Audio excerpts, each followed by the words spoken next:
Baik, selamat pagi teman-teman semuanya. Kali ini saya akan pada pertemuan kali ini akan membahas mengenai dinamika moralitas remaja di kehidupan sehari-hari. Oke, langsung saja kita menyapa narasumbernya terlebih dahulu. Yang pertama silakan. Gimana Mas? Belum disapa kita? Oh iya. Oke, gimana kabarnya Mas Rizal? Saya sehat-sehat Mas, baik, alhamdulillah. Gak ada kesibukan? Ada sih, masih ada tugas-tugas sebelum liburan ini. Oke. Kemudian silakan. Oh, iya Mas. Oke. Ya, kabar baik Mas. Belum ditanya kabar. Iya, kok nyelonong aja ya? Nunggu ditanya lah kita. Gimana Mas Wajar kabarnya? Baik Mas. Alhamdulillah. Kesibukannya apa? Sibuk nggak ngapa-ngapain tadi. Mas Nanda mau ditanya kabar juga nggak? Saya seperti Mas Wajar. Oh, Nganggur aja. nganggur aja sih ya. Oke, ini ada topik yang sangat menarik, yaitu dinamika moralitas remaja di kehidupan sehari-hari. Oke. Ada gambaran kan? Ada. Sedikit sih. Oke. Karena menarik itu karena apa ya, di kehidupan sehari-hari itu kita pasti akan berdampingan lah intinya dengan nilai-nilai moral maupun amoral, tapi kita lebih fokus kepada nilai-nilai yang bermoral. Oke, kemudian apa sih menurut moralitas menurut kalian? Mungkin bisa dari Mas Rizal dulu. Moralitas ya Mas. Kalau dari saya pribadi, moralitas itu sendiri ya berkaitan dengan tindakan yang dilakukan oleh seseorang yang memiliki dampak untuk kehidupan dirinya ke depannya. Jadi moralitas itu kalau tindakannya itu baik, positif, ya moralnya juga baik ke depannya untuk dia. Apabila negatif, itu pun sebaliknya. Itu kalau dari saya Mas. Oh, silakan dari Mas. Iklannya bagus Mas. Sponsor ini. Mantap Mas. Ya. Oke. Tadi bicara moral. Kalau menurutku moral itu segala tindakan di dalam manusia yang mengarah kepada kebaikan. Gitu Mas. Berarti moralitas itu lebih menekankan pada tindakan-tindakan dari manusia yang terdapat nilai positif itu ya? Ya, kebaikan. Oke. Nah, menurut kalian itu faktor yang paling berpengaruh terhadap perkembangan moral remaja itu apa? Banyak sih Mas. Oh iya. Banyak. Paling itu ada Mas. Beda kan? Oke. Salah satu. Oh iya, saja. maaf. Tadi diulang pertanyaannya mungkin Oh, Mas. ya. Menurut kalian faktor apa sih yang mempengaruhi perkembangan moralitas remaja? No, faktor apa bukan yang paling. Oh ya. Yang paling. Mau satu apa banyak nih? Satu aja. Satu aja. Kalau dari saya, faktor yang mempengaruhi perkembangan moral itu yang paling urgent gitu ya. Pendidikan sih Mas kalau dari saya. Mungkin bisa dijelaskan. Dijelaskan. Oh, mau dijelaskan ya? Bisa. Oke, bisa. Menurut Anda pendidikan itu kenapa? Pendidikan berpengaruh terhadap perkembangan moral. Dikarenakan di dalam pelaksanaan pendidikan itu diajarkan bagaimana cara kita berperilaku, bagaimana cara kita merespon sesuatu, bagaimana cara kita menghormati orang-orang yang lebih tua. Nah, itu tuh membentuk kebiasaan kita menjadi lebih baik, menjadi lebih bermoral. Nah, itu sih dasaran dari saya kenapa pendidikan penting dalam membentuk moral. Oke, berarti mungkin dari Mas Fauzan.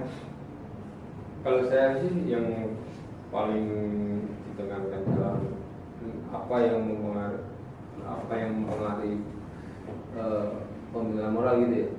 Ya. Itu lebih kepada lingkungan. Mengapa lingkungan dapat apa itu paling mempengaruhi? Karena kan di mana kita tinggal, di situ juga pribadi kita akan terbentuk sesuai dengan lingkungan itu. Misal nih, kita tumbuh di lingkungan yang maaf nih, nah itu lingkungan semua di warga itu sebagai pencuri, perampok gitu. Nah, kemungkinan besar kita juga akan mengikutinya juga sebagai perampok, karena di dalam masyarakat itu nilai apa, nilai-nilai yang merampok itu dibenarkan. Jadi tidak ada nilai kebaikan di dalam. Jadi kita akan tumbuh mengikuti yang ada di situ. Berarti kalau lingkungannya itu positif, remaja juga akan mengikuti ke hal yang positif. Begitu sebaliknya. Ya, itu kan kemungkinan besarnya. Nah, kalau dari aku sendiri setuju sih lingkungan, tapi lebih mengerucut lagi yaitu lingkungan keluarga. Karena bagaimanapun juga hal yang paling pertama lah intinya, remaja itu kan tumbuh berkembang itu kan bersama di lingkungan keluarga. Pokoknya lah intinya dari situ kan ada faktor pengaruh dari keluarga, terutama ke kedua orang tua atau kakak maupun apa, itu kan bisa intinya memberikan pengaruh mungkin memberikan ajaran-ajaran terhadap nilai-nilai yang bermoral. Mungkin kalau dari saya lebih lingkungan ke keluarga. Oke.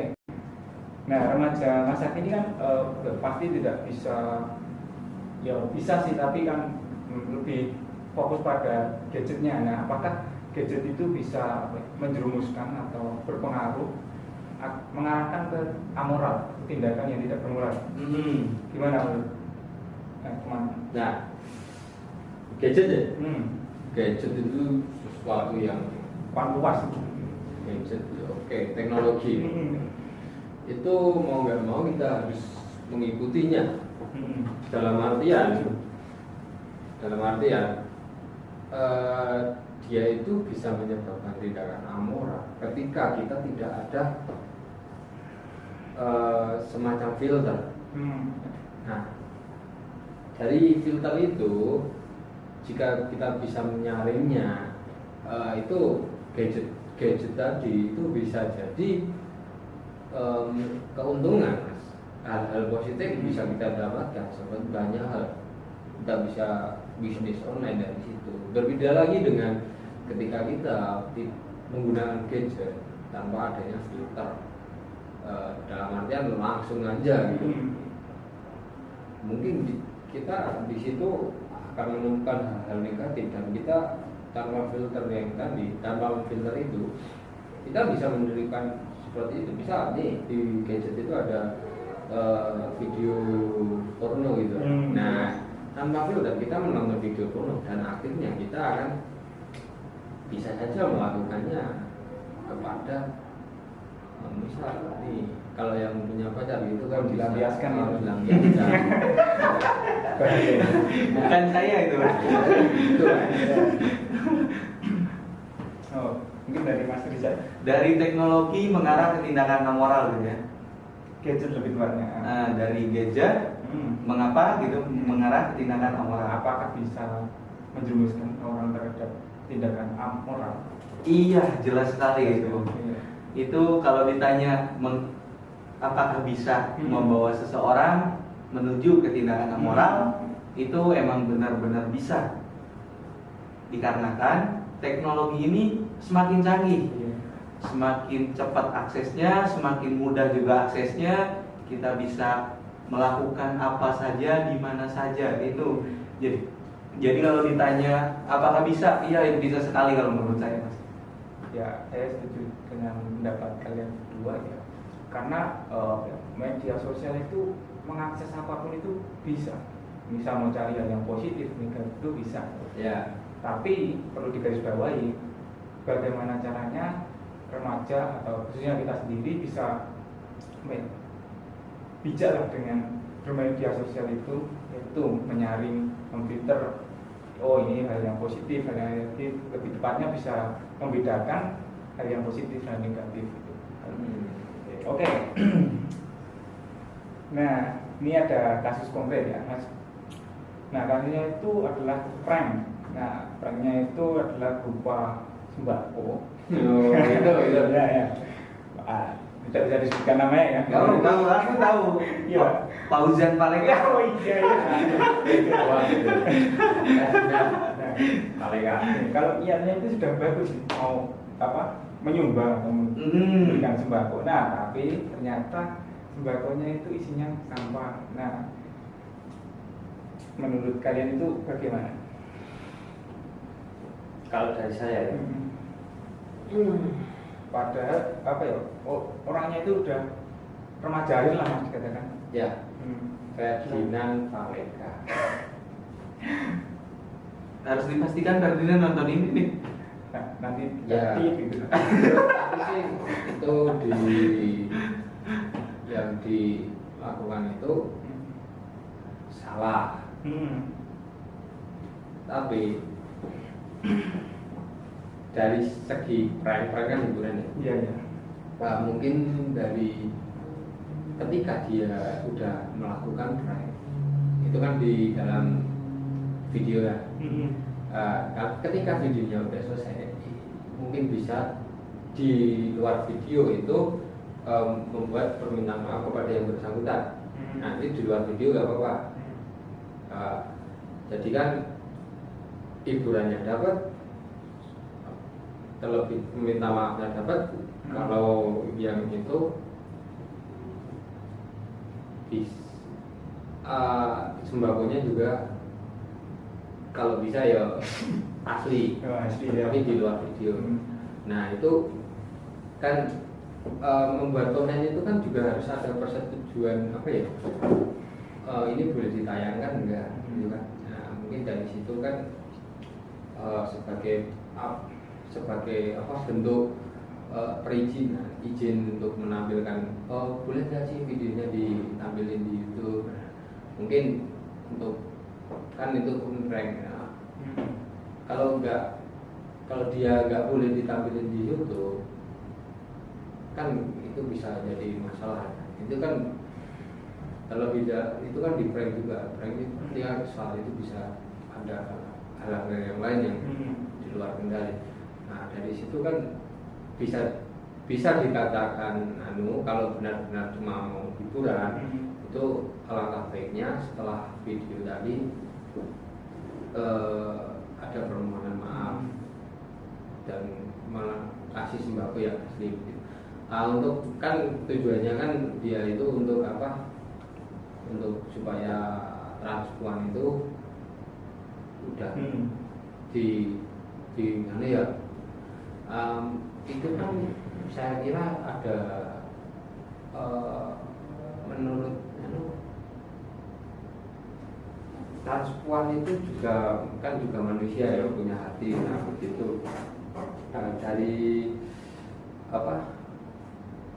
untuk jadi kan nggak kalau sampai ya itu menyinggung, bukan maksudnya menyinggung sih, tapi meremehkan gitu. Ya dari itu begitu. Jadi kalau moral, tindakan dia itu bisa jadi nggak bermoral ketika yang disinggung itu yang di prank itu merasa bahwa dirinya disinggung, tidak dihargai dan merasa dirugikan. Gitu. Beda lagi ketika dia yang di prank itu merasa senang ya, maksudnya dalam artian ada hubungan timbal balik. Ini misal dari YouTube ini kan ada YouTube kan ada esnya ya, uangnya itu bisa dibagi gitu. Kan ada keuntungan kedua belah pihak, jadi tidak ada satu pihak yang dirugikan. Nah kalau yang itu prank sampah itu kan satu pihak dirugikan. Nah jadi itu tidak bisa dikatakan tindakan bermoral. Itu lebih ke tidak bermoral gitu. Berarti lebih tepatnya kalau ingin melakukan hal prank itu pada akhirnya konfirmasi lah kalau ini prank gitu ya, tidak ada kejelasan lah kalau ini prank gitu. Oke, Mas Rizal. Nah kalau menurut saya ini sebenarnya kesalahpahaman terkait memaknai prank. ini kesalahan dari tontonan, kesalahan dari tuntunannya dia juga. Karena prank ini sebenarnya yang terjadi itu dia melakukan prank karena dia melihat orang lain melakukan prank kemudian viral. Tapi yang sebenarnya kebanyakan prank itu kebanyakan ya Mas, saya tekankan ulang lagi nih, kebanyakan itu mereka prank itu direncanakan, nggak real benar-benar kejadian. Sedangkan Ferdian Paleka kemungkinan dia mengira prank itu dilaksanakan ya emang beneran dilakukan, seperti kayak contoh ada yang prank kayak pinjam HP gitu, karena pulsa saya habis, pinjam yang nggak kenal, terus dia ambil HP-nya, dia ketik-ketik, kemudian HP-nya dia bawa lari. Nah itu tuh banyaknya settingan. Jadi dia dihajar itu viral, tiba-tiba langsung kayak itu ada kamera, itu settingan. Itu masih kawan-kawannya. Nah itu kesalahan memaknai prank tadi. Jadi kalau dari awal saja tindakan prank ngasih sampah itu dari awal tindakannya sudah bisa dinyatakan tidak bermoral. Itu dari saya, Mas. Ya, berarti kalau tindakan prank-prank itu sebenarnya kebanyakan tidak mencerminkan hal yang bermoral. Kebanyakan tidak asli, bukan tidak bermoral. Oh berarti itu kesalahpahaman. Ya, di setting gitu. Kebanyakan di setting. Tapi bener. Gimana Mas? Ya, tapi takutnya kan dari tindakan tersebut bisa dicontoh. Nah yang nyontoh ini tidak memaknai prank sebenarnya. Iya itu. Ada caranya itu. Mungkin lain kali ya Mas. Ada caranya itu. Oh. Biar tidak kan seharusnya dicontoh terutama untuk remaja itu. Nah kan di YouTube itu ada fitur batasan usia ya. Nah mungkin dari situ bisa. Oke. Terakhir ini sepertinya ya. Oke. Cara menanamkan moralitas terhadap remaja itu seperti apa? Yang paling efektif juga boleh, paling rumit juga boleh. Silakan. Kalau aku penanaman moral itu lebih pada sih. Dengan cara kita sebagai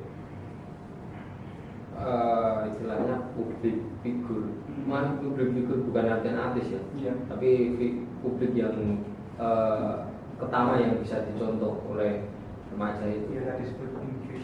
Nah kita itu harus pertama-tama kita sendiri yang mempraktekannya. Nah kemudian dari praktek itu bisa diikuti sembari kita mengajak persuasif dan menanamkan nilai-nilai keluhuran. Nah dengan begitu pastinya akan lebih mudah terserap oleh remaja itu, sehingga perbuatan-perbuatan yang tidak bermoral itu bisa istilahnya diminimalisir. Nah kalau dari saya begitu. Silakan Mas. Kalau dari saya mau jawab keduanya lah, dari yang rumit kemudian yang efektif berdasarkan pengalaman saya. Kalau mau yang rumit ya udah kata-katain aja lah anak itu kalau tindakan itu salah. Nah itu rumit, anak itu akan memahami itu lama dan entah kapan. Kemudian kalau yang efektif itu kasih contoh. Jadi saya pernah ada kasus yang saya alami sendiri, dan kasus ini dari kejadian ustadz saya, guru ngaji saya. Waktu itu pernah lah di lingkungan kosan saya itu ada seseorang yang berhenti ngekos, kemudian di situ ada makanan sisa-sisa milik dia. Dia itu taruh di sebuah meja, yang lain itu ngambil sepenuhnya. Jadi kalau ada di situ gula 1 kilo diambil 1 kilo, kemudian ada teh 1 kotak diambil 1 kotak. Tapi kalau dari guru saya ini tindakannya nggak demikian Mas. Dia mengambil seperlunya. Ini yang membuat saya jadi kagum juga sama kepribadiannya dia. Dia itu cuma ambil ke gelasnya dia yang dia butuhkan gitu. Paling cuma diambil itu 100 gram aja, 10% dari sepenuhnya gula itu. Padahal itu memang dikasih. Jadi kalau mau diambil 1 aja itu gak apa-apa, tapi dia peduli terhadap lingkungannya. Itu moralitas yang sangat luar biasa sih. Karena secara umum manusia cenderung rakus kalau menurut saya. Ya itu dari saya. Berarti cara menanamkan itu lebih ke apa ya? Ada yang menyontohkan gitu. Aplikasinya diaplikasikan. Ya itu. Setuju sih saya. Jadi ya gimana caranya orang yang lebih ya bukan dewasa, lebih ya dewasa sih bisa mengarahkan kepada remaja yang moralnya kurang baik, bisa memberi contoh, mengarahkan, mungkin seperti itu. Oke. Jadi seperti ini teman-teman, hasil diskusi mengenai dinamika moralitas remaja di kehidupan sehari-hari.